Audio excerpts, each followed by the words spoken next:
Bibi paira paira, bibi paira paira, bibi paira paira, bibi ও মামা দেখো না আমার চুলটা হিরোর মতো লাগছে না?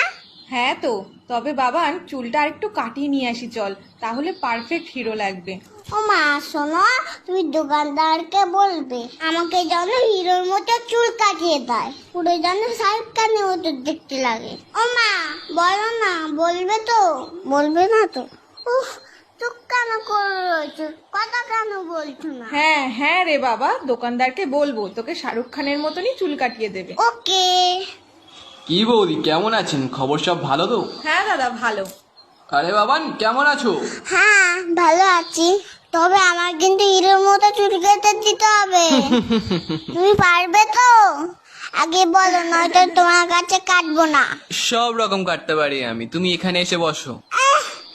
আমাকে একটু উঁচু করে দাও, আমি তো মুখটাই দেখতে পাচ্ছি না। হ্যাঁ তাই তো, তুমি নামও, আমি উঁচু করে দিচ্ছি। দেখো আমার জন্য সব চুল কেটে দিও না।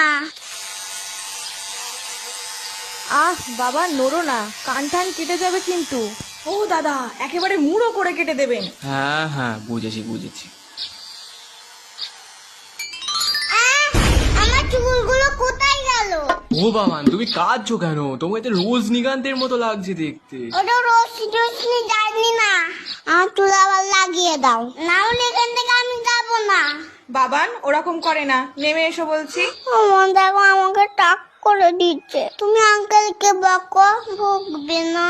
শোন, টাক হয়েছিস তো কি হয়েছে, ও আবার দুদিনে চুল গজিয়ে যাবে, তাছাড়া তো তোর হিরোর মতনই লাগছে। ঠিক আছে ঠিক আছে, যখন হয়ে গেছি তাহলে চকলেট দাও। এই তো বাবান, ভালো ছেলে, বাহ বাহ। তুমি চুপ করো, তোমার দেখো না আর কখনো চুল কাটতে আসে না।